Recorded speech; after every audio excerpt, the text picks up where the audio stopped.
Another is stratified squamous epithelium. Let's move to the another one.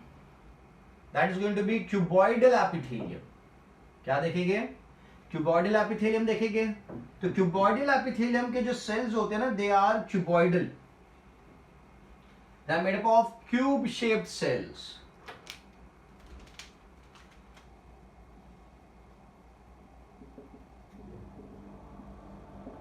Cuboidal epithelium.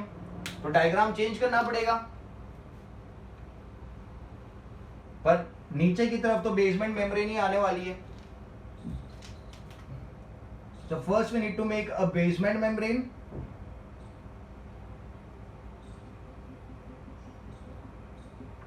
और इसके ऊपर मैं arrangement दिखाऊंगा किसका, cube shaped sales.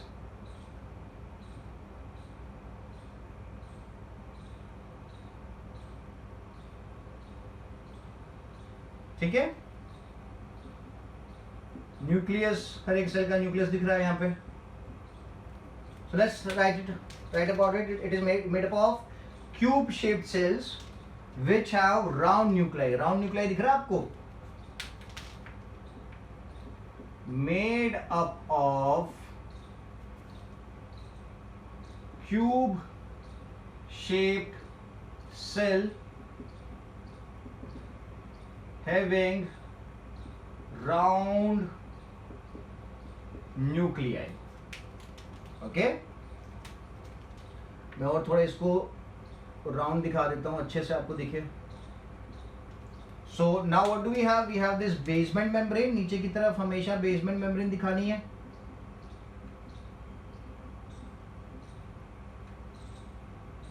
And this are cube shaped cell. और ये क्या है? This is the nucleus. This is the nucleus. ठीक है, एक ही लेयर दिख रहा है आपको.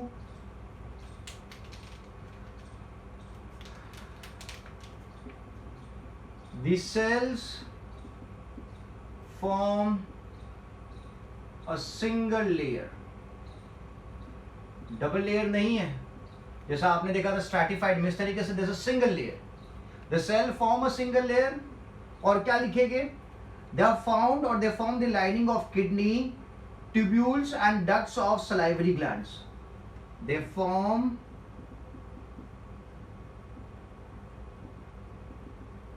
lining of kidney, they form the lining of kidney, tubules and ducts, tubules and ducts of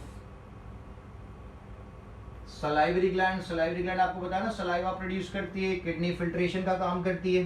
ठीक है, तो they form the lining of kidney, tubules and ducts of salivary glands.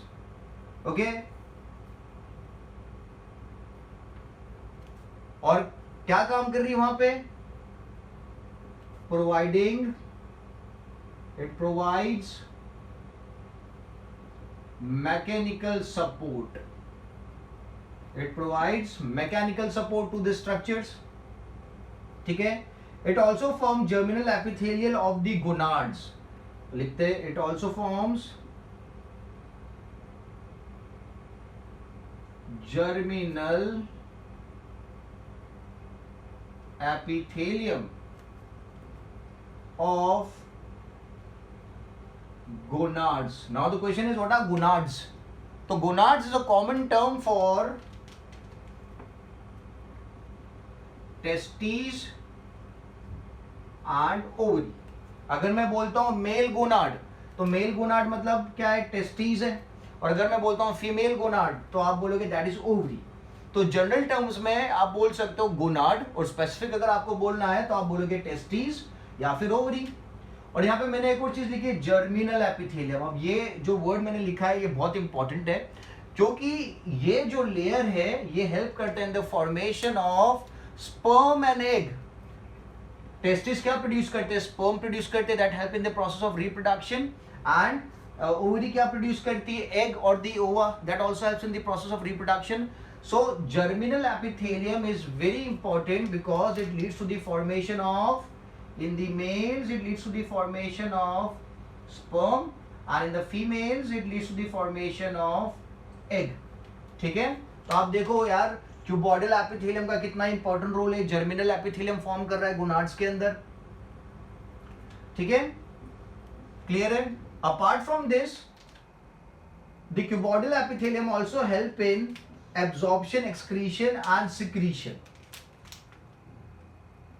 It helps in absorption, secretion and excretion. It helps in absorption, secretion and excretion process. ठीक है, तो absorption कहां पे होगा, तो यहां पे जो मैंने एक टर्म लिखा है kidney.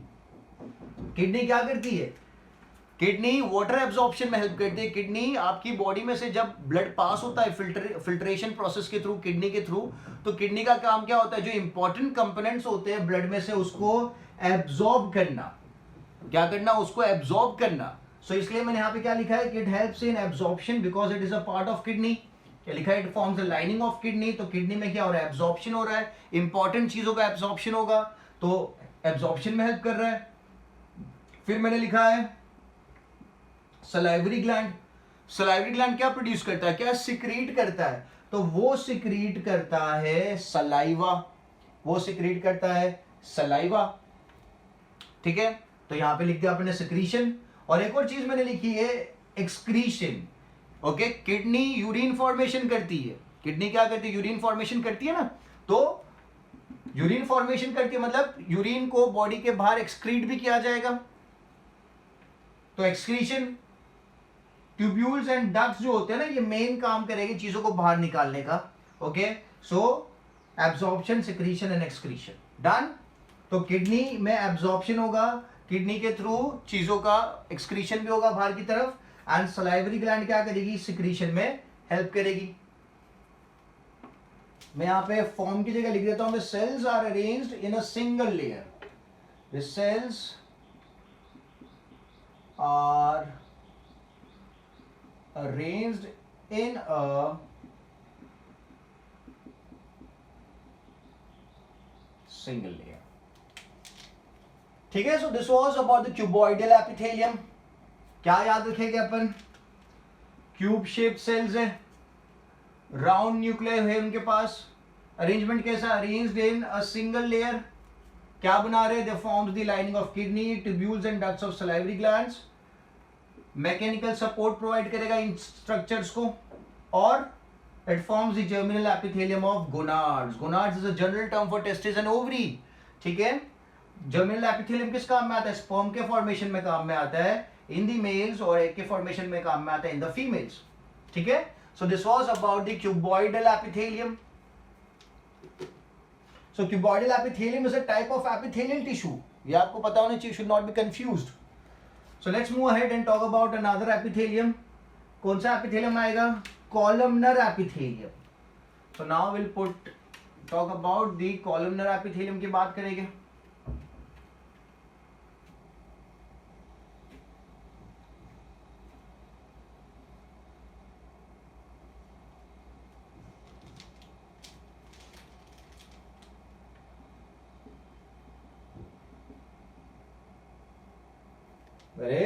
Columnar epithelium. Columnar epithelium की बात करते हैं ना, तो इसके जो सेल्स है they are columnar. It is made up of tall pillar like cells. पहले लिख देते हैं, made up of tall pillar like cell. ठीक है, it is made up of tall pillar like cells with elongated nuclei.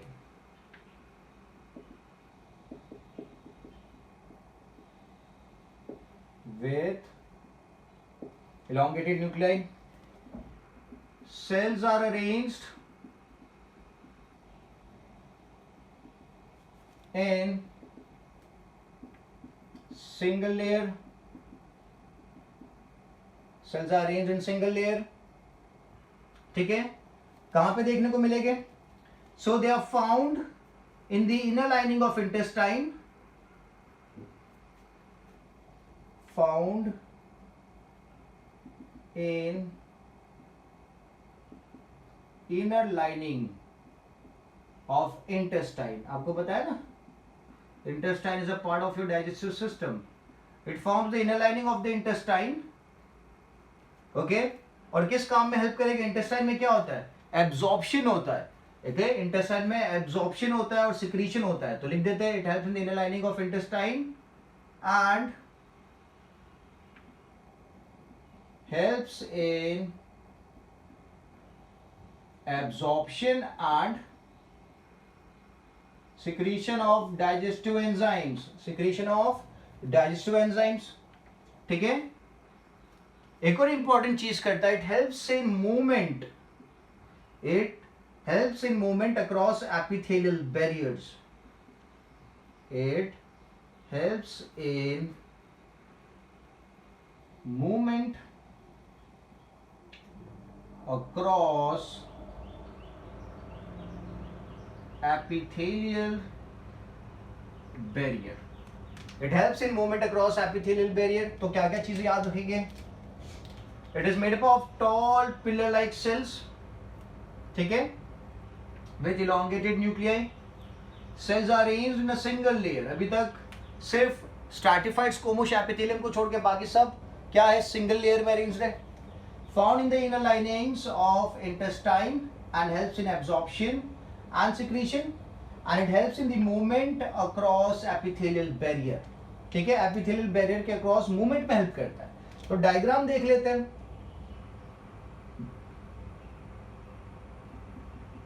This is the basement membrane, और इसके ऊपर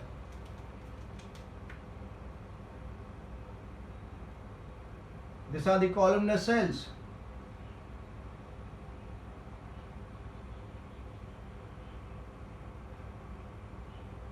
ठीक है, and they have a elongated nuclei। तो elongated nuclei दिखा देते हैं।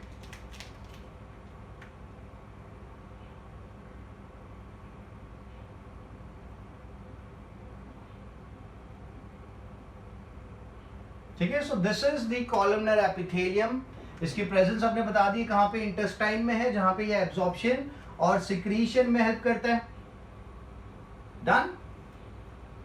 सो इसी टिश्यू का, इसी एपिथेलियम का एक मॉडिफिकेशन होता है which is termed as ciliated. मतलब सिलिएटेड कॉलमनर एपिथेलियम की अगर मैं बात करूं तो यहां पे इसकी सरफेस के ऊपर मुझे क्या दिखेगा? सीलिया दिखेगा। सिलिएटेड कॉलमनर एपिथेलियम की अगर बात करें तो इसकी सरफेस के ऊपर क्या दिखेगा? सीलिया दिखेगा।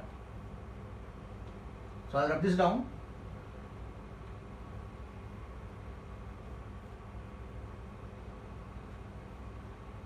ठीक है, when the columnar cells they possess cilia, they are termed as, so छोटे छोटे hair like projections होते हैं। The small hair-like projections are termed as cilia। इन्हें क्या कहा जाता है? सीलिया कहा जाता है। तो कौन से सेल से? कॉलमनर एपिथेलियम ही था ना, उसके ऊपर मैंने सीलिया दिखा दिया। तो अगर सीलिया दिखा दिया तो क्या हो गया? सिलिएटेड कॉलमनर एपिथेलियम हो गया। तो लिख लेते हैं, when columnar cells possess cilia, they are termed as ciliated epithelium। columnar cells with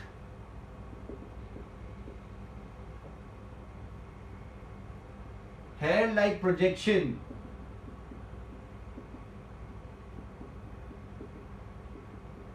on the surface, that hair-like projection is known as cilia। The hair-like projection is known as cilia। So they are termed as ciliated epithelium columnar cells with hair-like projections on the surface, cilia, they are termed as ciliated columnar epithelium। अब ये cilia होता है ना, ये move करता है, it moves like this, उसका movement होता है। ठीक है, तो अगर कोई भी चीज यहाँ पे कोई मटेरियल यहाँ पे है तो ये क्या करेगा? उस मटेरियल को पुश करेगा। The material would push in one direction। तो कोई भी चीज है वो आगे की तरफ पुश होगी, क्योंकि सीलिया का क्या करता है? मूवमेंट दिखाता है, इट मूव्स। ठीक है, तो लिखते हैं cilia shows movement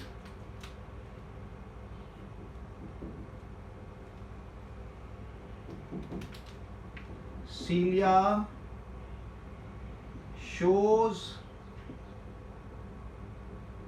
rhythmic movement, सब cilia साथ में मूव करते हैं and helps in movement of substances, चीजों को आगे की तरफ मूव करने में हेल्प करेगा। ठीक है, और क्या लिख सकते हैं? It is found in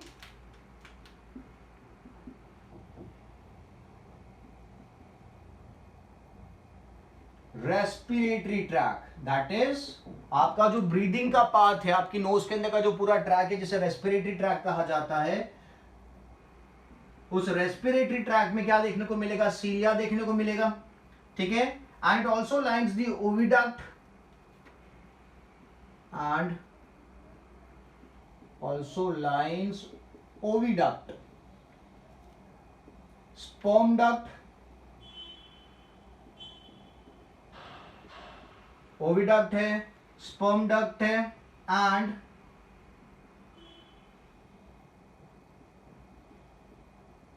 kidney tubules and kidney tubules. ठीक है, तो आपकी नोज की अगर बात करते हैं ना, तो आपको पता है when you breathe a lot of waste, lot of कचरा दैट एंटर्स योर नोज। ठीक है, तो लेट्स से ये आपका रेस्पिरेटरी ट्रैक है और इसके अंदर अपन देखें तो क्या है? सीलिया है, सिलिएटेड कॉलमनर एपिथेलियम है। ठीक है, अब एयर जो है वो एयर अंदर की तरफ जा रही है, एयर अंदर की तरफ जाएगी तो एयर के साथ कचरा भी अंदर की तरफ जाएगा, तो ये क्या करेगा? सीलिया उसको ट्रैप करता है, और जो सीलिया का मूवमेंट होता है वो बाहर की तरफ होता है।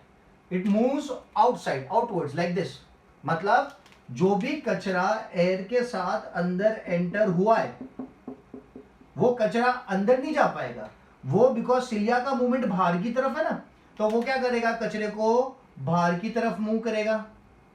सो जो भी डर्ट है, जो भी वेस्ट है, वो आपके लंग्स तक नहीं पहुंच पाएगा, वो रेस्पिरेटरी ट्रैक से ही क्या होगा? बाहर की तरफ निकलेगा। ठीक है, आप जब आपकी नोज क्लीन करते हो तो आप देखना, नोज क्लीन करोगे तो अंदर जो वेस्ट निकलेगा आपकी नोज में से, उसमें काफी सारे स्मॉल फाइन पार्टिकल्स होते हैं। ये फाइन पार्टिकल्स किसने बाहर निकाले? तो आपकी नोज के अंदर जो सिलिएटेड कॉलमनर एपिथेलियम था, उसने इन फाइन पार्टिकल्स को, डस्ट फाइन पार्टिकल्स को आपकी रेस्पिरेटरी ट्रैक से बाहर निकाल दिया। ठीक है, so found in the respiratory tract. फिर मैंने लिखा है ओविडक्ट। ओविडक्ट में क्या होता है? एग का मूवमेंट होता है। It helps in the movement of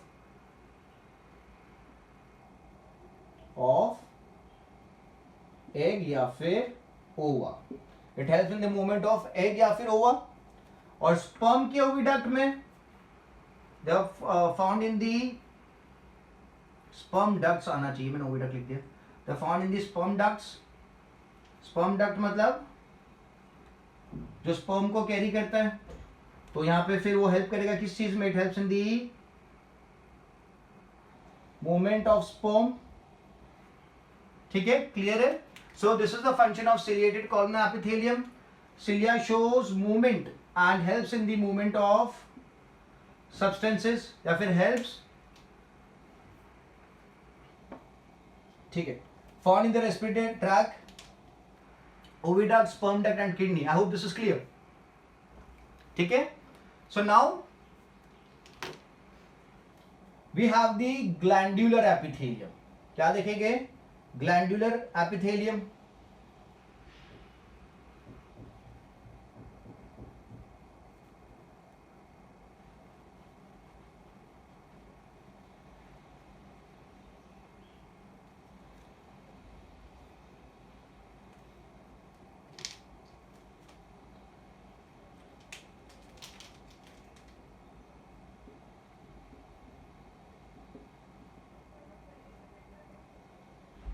Glandular epithelium.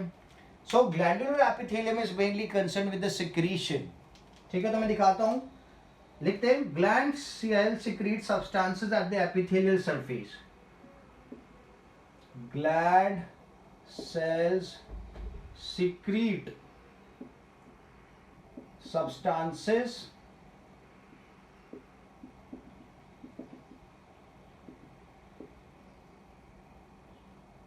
at epithelial surface. ठीक है. अब sometimes the portion of epithelial tissue folds inwards. Portion of epithelial tissue folds inwards. पहले लिखते हैं फिर अपन डायग्राम बनाएंगे. Some portion of the epithelial tissue folds inwards, and this results in the formation of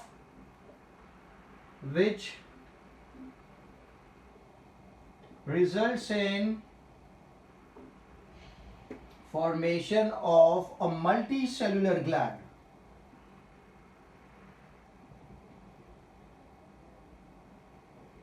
Formation of multicellular gland.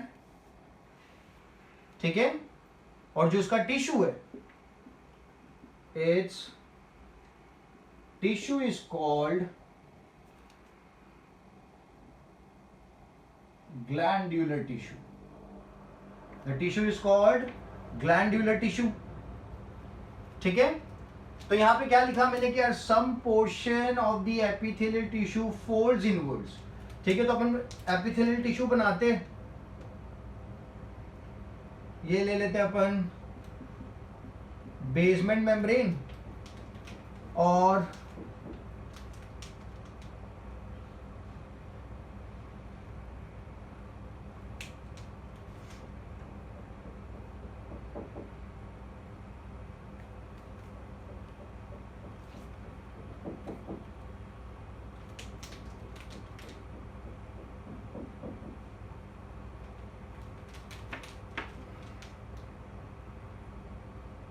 ये epithelial tissues अगर मैंने बनाया तो एपिथेलियल टिश्यू क्या करते हैं, अंदर की तरफ फोल्ड हो जाते हैं. दे फोल्ड इनवर्ड्स. ठीक है. और ये इस तरीके से देखो इनफोल्डिंग्स आ गई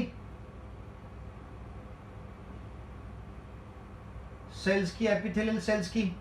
अब ये जो इनफोल्डिंग आ गई है, ये क्या बन गया, now this has become a secretory passage. ये आपके सब एपिथेलियल सेल्स हैं. अब जो सेल्स इस तरीके से अंदर की तरफ आ गए, ये क्या करेंगे, दे बिकम सिक्रीटरी. वो क्या करेंगे, सिक्रीशन चालू कर देंगे. तो इतना जो पोर्शन है ये क्या है, ये ग्लैंडुलर टिश्यू बन जाएगा. This is termed as glandular tissue. बाकी का एपिथेलियल टिश्यू है. और जो सेल्स इस कैविटी में आ गए हैं, यानी जो सेल्स कैविटी में आ गए, ये क्या करेंगे, दे बिकम सिक्रीटरी. क्या हो जाएगी, वो सिक्रीटरी हो जाएगी, वो सिक्रीशन करेंगे. They would start secreting substances. ठीक है. ये उनका सिक्रीशन हो गया. क्लियर है. So this is the glandular epithelium. So we have done with different types of epithelium. Now let's talk about the functions of epithelial tissue. तो functions तो अपन ने देख लिया, फिर भी एक बार लिख देते हैं.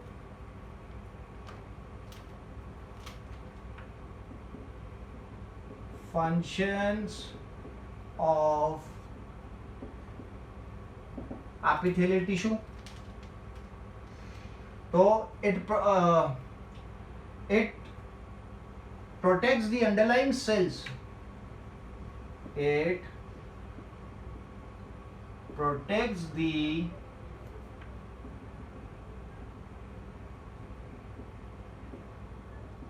underlying cells from drying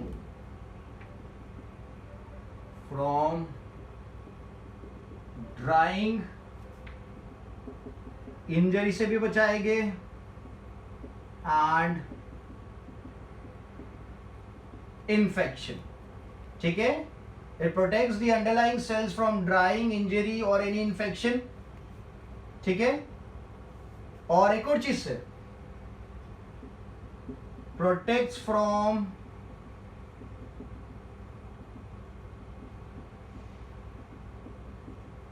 harmful chemicals.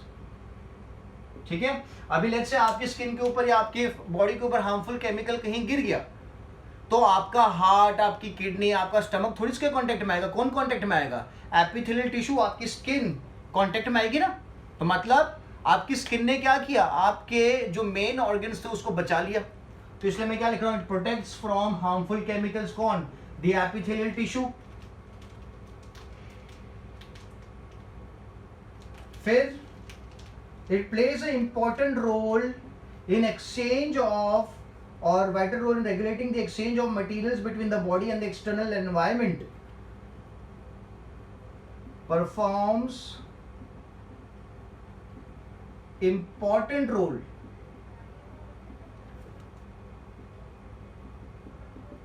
in regulating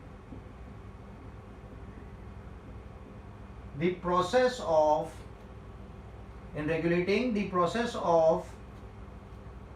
exchange of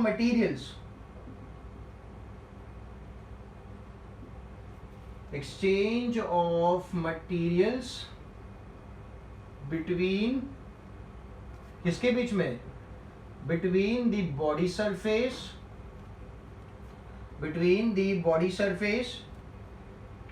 and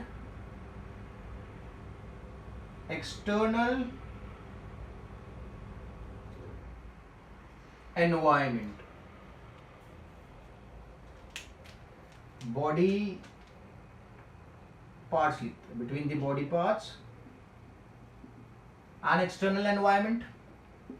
ठीक है, फिर एक और इंपॉर्टेंट चीज मैंने बताई थी, डिफ्यूजन ऑफ गैसेस, तो वो भी लिख देते हैं। It helps in absorption of water and nutrients, helps in absorption of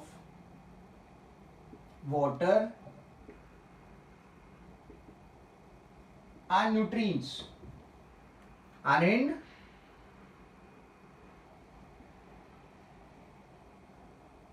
diffusion of gases and helps in the process of diffusion of gases.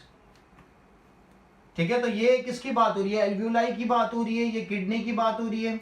और लास्ट पॉइंट में मैं फिर से लिखूंगा किडनी के बारे में, it helps in eliminating waste products, it helps in eliminating और एलिमिनेशन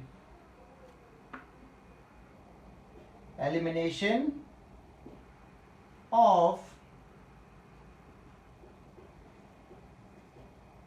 waste products from, सबसे इंपॉर्टेंट फंक्शन हो गया ना बॉडी में से वेस्ट प्रोडक्ट्स को निकालना। ठीक है, तो व्हाट आर द कीवर्ड्स, क्या क्या याद रखना है आपको? तो it protects the underlying cells from drying, injury and infection. कोई बैक्टीरियल इन्फेक्शन, कोई बैक्टीरिया अगर आपकी बॉडी में एंटर होना चाहता है तो पहले स्किन आएगी, ठीक है, फिर आपके ऑर्गन्स आएंगे। इसीलिए आप देखो, आपको जब इंजरी हो जाती है, कुछ कट लग जाता है, आपका इंटरनल पार्ट एक्सपोज हो जाता है, तो डॉक्टर्स क्या करते हैं, उसको क्लीन करके उसको कवर कर देते हैं, सो दैट उस जगह से कोई बैक्टीरिया, कोई वायरस अंदर जाके इन्फेक्शन कॉज ना करे, तो उसे कवर कर देते हैं। It protects from harmful chemicals, ये भी मैंने बता दिया आपको। Performs important role in regulating the process of exchange of materials between body parts and external environment.